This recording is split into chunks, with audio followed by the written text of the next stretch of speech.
Addiction is characterized by many things. The inability to constantly abstain. That characterizes addiction. Impairment in behavioral control. You can't control your behavior. Cravings, which are an increased hunger or desire for drugs or rewarding experiences. Diminished recognition of significant problems. That's one of my favorite.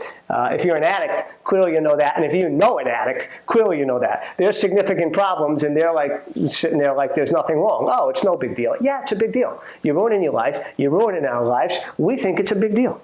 And dysfunctional emotional responses. So there's many characteristics of an addict.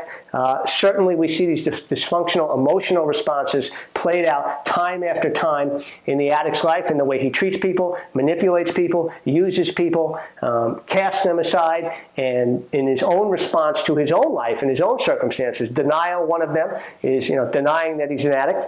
Some believe that the difference between those who have addiction and those who do not is the quantity or frequency of alcohol or drug use or engagement in addictive behaviors such as gambling or spending or exposure to external rewards such as food or sex.